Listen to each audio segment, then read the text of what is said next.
Hey everyone, it's the Geeky Gamer.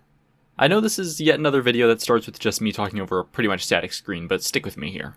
So, you saw the title and thumbnail, let's talk about gender. My gender, you can't have it. For a while, I was pretty confident in my self-deprecating humor about being a basic cishet white guy. Then, almost 4 years ago, a little light bulb went on, and I realized, wait, some guys are hot too. You don't have to be gay to appreciate a man's beauty. Nah, bro, I'd f*** you. Okay. But then so are girls still. And I mean girls is a casual alternate term for women. I'm not planning to be the next YouTuber added for being a creep. But anyways, guys, girls, por qué no los dos? Why not both? And while you're at it, NBs too. But which attraction orientation to identify as? I wound up going with polysexual, attraction to multiple but not necessarily all gender identities. Now that might just be an unnecessary micro-label specification that could just be bi instead, but counterpoint, I like the poly flag, it's got green and blue. Well, I'm not as het as I thought, but I'm still just a cis guy, right? Oh, past me, you foolish egg. Now, I'm not entirely sure when or how the shell started to crack, but here's a possible part of it. Way back when I was a kid, I played Mario Kart Wii, and I also had Super Mario Galaxy, but didn't really play much of it. I think Donna Piranha scared little Geeky. But because I had the Galaxy save data, after doing 50 races in Mario Kart, behold, my first character crush, Rosalina. Let's go. I used to always play versus race with Team Race on, and I'd always reroll the teams if she was on the other team because I didn't want to race against her. After a while, I fell out of crushing on a fictional character, until more recent years where I realized I was totally right, Rosalina is gorgeous and at least half the Mario fandom agrees. I had something like that IQ bell curve meme, but for age instead of IQ. Rosalina pretty. No, I can't have a crush on a fictional character! Rosalina pretty. Then Mario Kart World came around, and with the art style and design of Rosalina and some of her outfits, all of a sudden, the little voice in my head started going, dang, I want to be her. Wait, what? Okay, maybe not exactly her, but I started getting a bit of gender envy and started thinking, maybe going a bit femme would be nice. But I'm not sure full girly girl with dresses or skirts is really my style, though I wouldn't be fully opposed to trying them. You know what they say about we often choose our favorite characters because we see ourselves in them? Well, 3 of my top 5 are number 5 and number 4, Tanga the Lemur, number 3, Lucina Seda, and number 1, Tari. All girls that lean more tomboyish or androgynous rather than girly girl. I still feel a bit masculine, but absolutely not macho man, tough guy masculine. Then I realized what I just mentioned like 10 seconds ago. The golden median of the gender spectrum. Androgyny. It's perfect.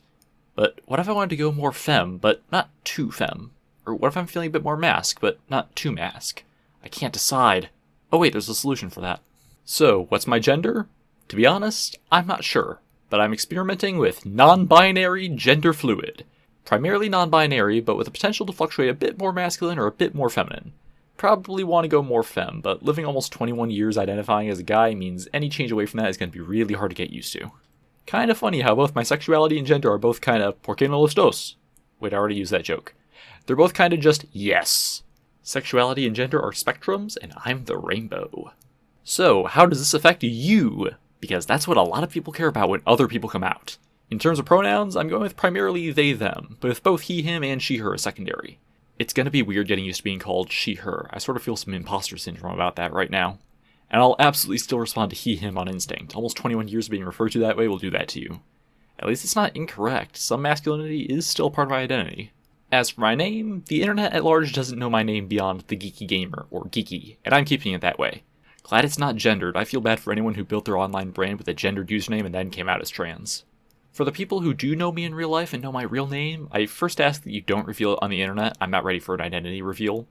But you won't have to worry about learning a new name, at least not yet. I think my current name can kind of be gender neutral, and I'm used to it. Again, almost 21 years. This egg didn't quite make to being able to drink before I cracked. Also, trying to get my name changed would be a nightmare right now in the US. If anything, I'll just use an unconventional nickname for my name to be more gender neutral. In case you're wondering, I don't really feel much dysphoria. I'm fine with down there. And the chest, probably won't mess with that. Sometimes I feel like my voice is a bit deep, but then I hear it back in some recordings and it's a bit higher. I'm gonna try to demasculinize, androgynize, not sound as much like a guy, get my voice more in the middle. Hey, voice training can help me get better at voice acting too. Honestly, the biggest thing is body and facial hair. Don't like having it, or at least not as much of it as I have. That might not even be related to gender though, I think I just want to be smooth. I'll have to figure out a good way to not be so hairy. Head hair is fine though, I've actually been letting it grow out more. But yeah, non-binary gender fluid, primarily they them, but also he him and she her, so just shortening to they he she. The he and she might swap places if I generally lean more towards femme. I'm still Geeky, and my IRL name is staying the same too. If you want more clarification on how to refer to me, you can check my pronouns.page linked in my card. And to be honest, this is really kind of experimentation. It might not be right for me, but I won't know unless I try. Now, that's the gender part done, but what's this about a new look? I'll tell you now, it's not really related to the gender stuff, and not even really my hair. It hasn't grown enough to alter my Sona design too much. But there is something else. Not necessarily a redesign, but an upgrade of sorts. If you follow my Blue Sky, you may have seen that I made a blender donut recently. Well, I made more than that. I have entered the third dimension! Hey, pretty nice model, right? It better be, I spent all week on it. I was planning to play Sonic Frontiers over break, but I did the first 2 islands and then got sucked into working on the model all day for 4 days straight. I even got some details on it. I've got a zipper pull and shoelaces! It's not as good as I wanted it to be. I had rigged up bones for extra physics on the hoodie hood and hanging bits, but I clearly bit off more than I could chew. I had problems bringing it into Gmod, so I removed that extra fanciness and it worked fine. Maybe someday I'll get it working. Right now, it's just a Gmod ragdoll. I tried doing a player model, but it's literally 90 degrees on its side. I also want to convert it to a Tower Unite player model. Hopefully it's not too complicated. Now, keen-eyed viewers may have noticed this model looks a bit familiar. It's based on Tari. Well, actually, the base head and bare hands are taken from this fan-made SMG4 style Masa model by HF&H, designed to fit with Tari's 2023 redesign. So yeah, it's still based on Tari. I've said in other videos, and also earlier in this one, Tari's my favorite character of all time, and a main character in 2 of my favorite series, SMG4 and Metarunner. So this design for my model links to all of that. Also, I like the design and art style, and the face posing options, and it was something I could easily steal from to make my model look better with less effort. I can tell that faces and hands are hard. Rest assured, the clothes and hair are my own models, and while the textures for the head and hands were stolen and just slightly modified, the clothing and hair textures are completely my own. Which is why they look flat. I'm not great at texturing, and I don't know how to create normal maps. But hey, it's something. And it's more creative and original than most SMG4 based Sonas, looking at all of you who just recolor the existing models. I can't wait to start using this model in more stuff. Like I said, I'm going to get it rigged up for Tower Unite so I can truly play as myself in that game. But I can also use this model for branding, screenshots, animations. And remember back in June when I said I'd draw more frames of my updated 2D design to be a rant Sona? I'll definitely see about making more poses and faces too. Make myself a regular rant Sona. And then I just never did that. Well, it'll be far easier to do that by just posing this model. It'll take less time and it'll stay on model. I'm not sure if I'm going to change the channel banner though. Too much of the stuff in there isn't easily available as 3D models, and I don't want clashing 2D and 3D. Also, I put a lot of work into that banner, and my design hasn't changed too much, so I'll keep it for now, but it might change in the future. So there we are, newfound gender and new look to start the new year.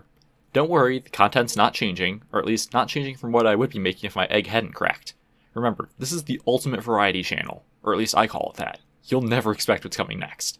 Last year I played new indie games, played updates to games, did a challenge for a game, made animations, joked about and reviewed the Minecraft movie, made a beginner's guide for a game, talked about rejected Minecraft suggestions, theorized about a web series, made a scene compilation, celebrated 2 game anniversaries, made a bunch of greenskins for Smash, read my old creepypastas, did commentaries on my animations, analyzed my favorite characters, said farewell to a web series, and did a game show about how many times characters appeared on my thumbnails. There is practically no consistency on this channel, and my coming out isn't changing that at all. I'm just finding myself. I'm the Geeky Gamer. See ya!